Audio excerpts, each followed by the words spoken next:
আর আমি বিশেষ করে আজকের দিনে আমার সেই কর্মীদেরকে আমি শ্রদ্ধা জানাতে চাই যারা আমার সাথে কাঁধে কাঁধ মিলিয়ে আমাদের সম্মানীয় বিরোধী দলনেতা থেকে শুরু করে প্রত্যেক নেতৃত্ব, প্রাক্তন সভাপতিরা, তারা যেভাবে আমার সাথে কাঁধে কাঁধ মিলিয়ে প্রত্যেকে সহযোগিতা করেছে।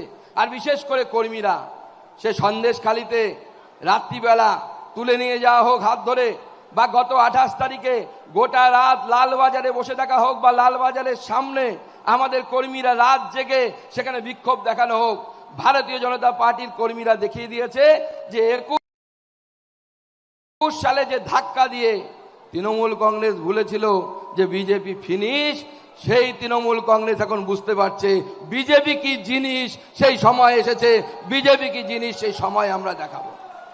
তাই সামনে 26-এর নির্বাচন, এই 26-এর নির্বাচনে আমরা এইখান থেকে মমতা বন্দ্যোপাধ্যায়ের সরকারকে উৎখাত করে ফেলবো এবং মমতা বন্দ্যোপাধ্যায়ের জায়গায় ভারতীয় জনতা পার্টির মুখ্যমন্ত্রী ওই পদে বসবে। আমরা সেই লড়াই বর্তমান রাজ্য সভাপতি শ্রমিক দার নেতৃত্বে করব। আমাদের লড়াই, আমি বরাবরই বলি, যেটা রিলে রেস, ব্যাটন চেঞ্জ হয়। রাহুলদা আছেন এখানে, রাহুলদা তুলে দিয়েছিলেন দিলীপদার হাতে, আমি রিলে রেসের সেই ব্যাটন দিলীপদার কাছ থেকে নিয়েছিলাম, আমি তুলে দিলাম শ্রমিকদার হাতে। শ্রমিকদা হয়তো আগামী দিনে আরো কারো হাতে তুলে দেবে, কিন্তু ভারতীয় জনতা পার্টির কাজ থামবে না। যেভাবে লালবাজারের কয়েদের ভেতরে হোক, রাস্তায় যেভাবে আমরা লড়াই করেছি, আগামী দিনেও লড়াই থাকবে। সুকান্ত মজুমদারকে সব সময় আপনাদের সাথে পাবেন, পাশে পাবেন। শ্রমিকদার সাথে কাঁধে কাঁধ মিলিয়ে আমরা সকলে মিলে লড়াই করব।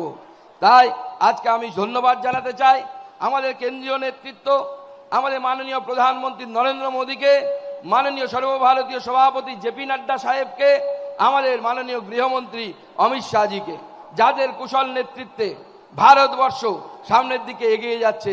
আর তারা প্রায় দীর্ঘ 4 বছর আমার উপর ভরসা রেখেছিলেন ভারতীয় জনতা পার্টিকে সেই জায়গায় পৌঁছে দেওয়ার জন্য, লড়াইয়ের জায়গায় পৌঁছে দেওয়ার জন্য। লড়াইটা সহজ ছিল না, আপনারা আমার থেকে ভালো জানেন। কারণ যখন 21-এ নির্বাচনের পর যে হামলা, যে আক্রমণ আমাদের উপরে হয়েছিল, বাড়ি ঘর পুড়িয়ে দেওয়া, মহিলাদের সাথে ধর্ষণের মতো ঘটনা, আমাদের কর্মীরা সাময়িকভাবে স্তম্ভিত হয়ে গেছিলেন। কিন্তু তারপর আমাদের কর্মীরা কোমর বেঁধে আবার পাল্টা লড়াই দিতে শুরু করেছে। আর এবার 26-এ পাল্টা লড়াই হবে। প্রয়োজনে একটা ঢিল খেলে পাটকেল মারা হবে। মারার জন্য তৈরি হয়ে যান, মার খাবেন না। আমি বিগত দিনেও বলেছি, সেই লড়াই আমরা সামনের দিকে চালাবো। আমাদের নতুন সভাপতি, তিনি অভিজ্ঞতা সম্পন্ন একজন